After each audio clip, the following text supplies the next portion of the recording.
20 ary nanala ny kodiany kalesiny izy ka nampasarotra ny nandehanany dia hoy ny Egyptianina aoka andositra ny tavan'ny Israely itsika fa Jehovah ny miady any Egyptianina ho an'ireo.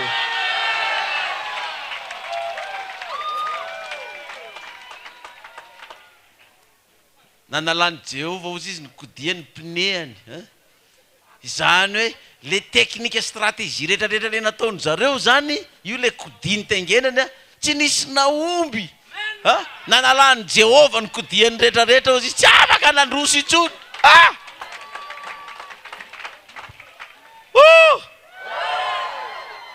ary nanalany kodiany kalesiny Jehovah ka nampahasarotra ny nandehanany dia hoy ny Egyptianina oka tsika andositra fa Jehovah ny miady ho an'ireo fa tsy lany intsony reo. Tena Jehovah marina ny miady ho an'ireo fa tsy lany tsika. Tavy mafy ny haleluya. Tena Jehovah marina. Na le olona nilaza hoe tsisy Andriamanitra zavatra tsy izy tsony sisy lasa nanina ndray izy am'izao. Manomboka manaiky any sa tsy zany zao ny resaka any amintsika ihany.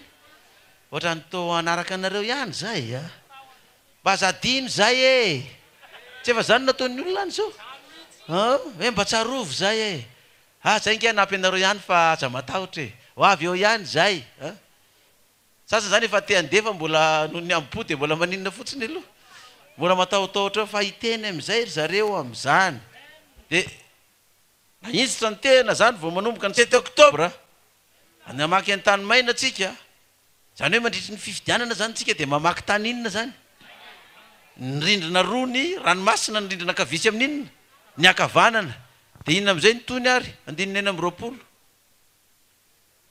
ary hoy Jehovah tamin'ny Mosesy anjiro any ambony ranomasina ny tananao mba hikatona ny rano amin'ny Egyptianina mba nikalesiny sy mitangy tsovaly dia nahintsy Mosesy teo ambony ranomasina ny tanany ka dia nikatona ho takany teo ny ranomasina rehefa nadiva ho maraina ny andro ary ny Egyptianina nandositra kanjo ny tsenany rano ihany izy dia nariny Jehovah teo afovoan'ny ranomasina ny Egyptianina ary dia nikatona ny rano ka nanarina ny kalesy sy ny mpitangy tsovaly dia ny miaramila ny farao rehetra zay niditra tao amin'ny ranomasina nanenjika ny zanak'Israely koa tsy nisy niangana na dia iray akory aza fa ny zanak'Israely kosa nandeha tamin'ny tany maina teo afovoan'ny ranomasina ary ny rano dia tonga fefo azy teo amin'ny akavia sy teo amin'ny akavanana.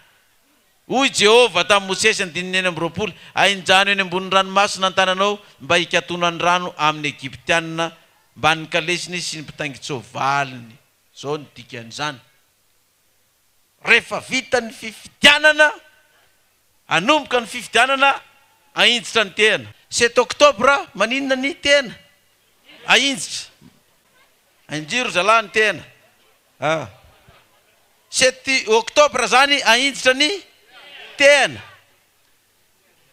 vita ny fifidianana 7 novambra atao inona koa ny tena zany hoe ty zany manindra manasokatra ny lalana 7 oktobra fa 7 novambra mampanina an'le ranomasina indray zany ty manakatona ny ranomasina am'izay ty dia ateliny ao am'izay ny Egyptianina rehetra.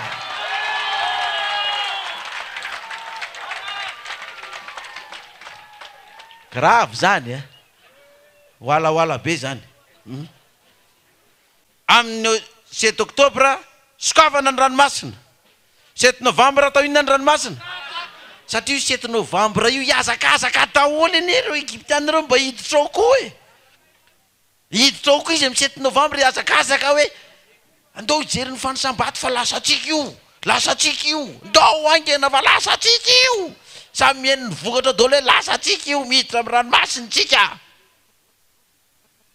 Dia hozy izy Jehovah hoe ainjiro indray ny tananao ry Mosesy mba hikatona ninona mba hikatona ny ranomasina vita ny fipetana ny ranomasina zanak'Israely tafita any Epita.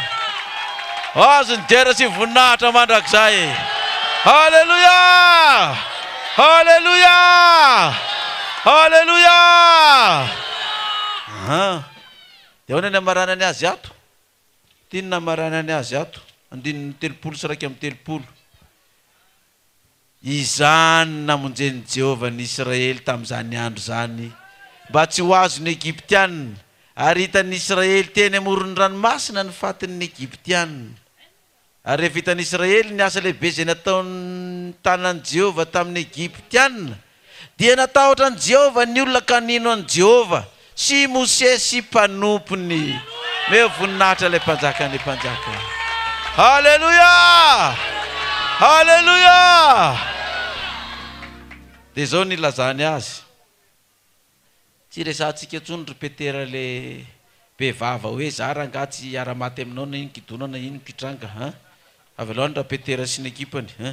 Fa aleo fitintsika ny afatra. Apokalipsy 4:7 amin'ny tenatsika azy. Ny amin'ny zanak'ondry sy ny efa nikatona ny ranomasina. Reto ny mpanaradian'ny zanak'ondry. Tsika ny mpanaradian'ny zanak'ondry. Meo voninahitra ilay mpanjaka ny mpanjaka. Halleluja! Ary hitako fa indro ny zanak'ondry nitsangana teo tendrombohitry Ziona, ary nisy 4,700 sy iray hetsy nomba azy, samy manana ny anarana tsy ny anarany iray ny voasoratra eo amin'ny andriny. Ary narefeo avy tany an-danitra aho tahaka ny firondroan'ny ranobe sy tahaka ny fikotron'ny kotrokorana mafy. Ary ny feo zay raiky dia tahaka ny mpitendry lokanga mitendry ny lokangany. Ary ny hira toton'ny kira vaovaony loha ny seza fiandrianana sy eo anatrehany zava-manana ny efatra sy ny lolona izy. Ary tsy nisy nahay nianatra izany firana izany fa tsy ny 4,700 sy iray hetsy izay navotana ny ala tamin'ny tany. Ireo ny tsy voaloto tamin'ny vehivavy fa virjina izy.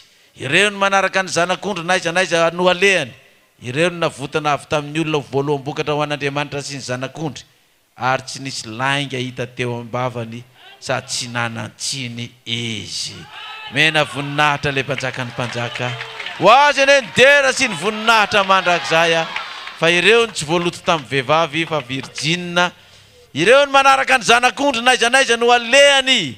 Ireo no navotana avy tamin'ny olona voaloham-bokatra ho an'Andriamanitra sy ny zanak'ondry.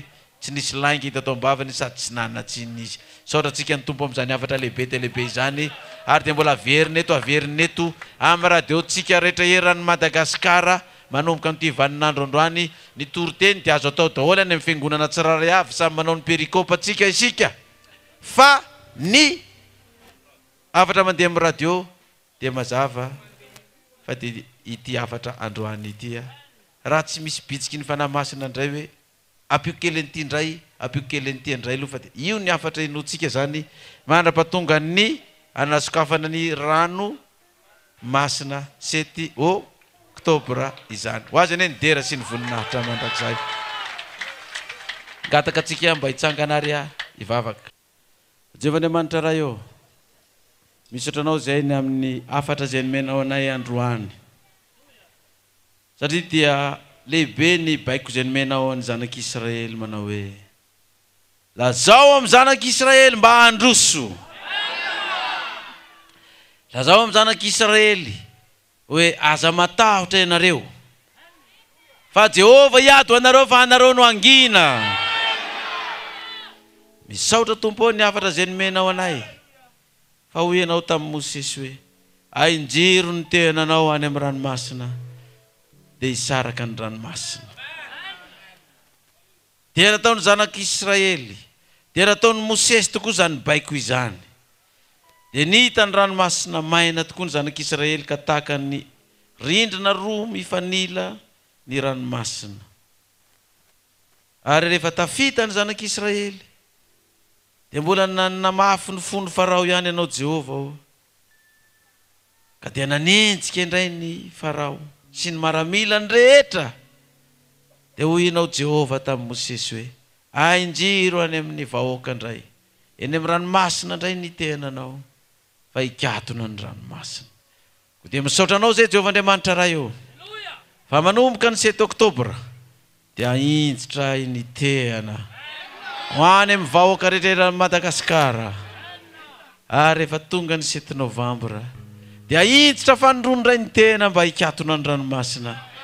Dia ilaza ny zanak'Israely amin'izany fotoana izany kanao hoe hideranao zay Jehova ô, ankalazanao zay Jehova ô, Andriamanitra mahery anao, Andriamanitra mahagaga, rainy mandrakizay, anao ny dera sy ny voninahitra mandrakizay. ka dideranao anay Jehovah fa masina ny anaranao sy ny seza vendriananao ny anaran Jesosy le matiny levina nitsangana araka ny soratra masina nangatanay izany. Haleluya. Amen.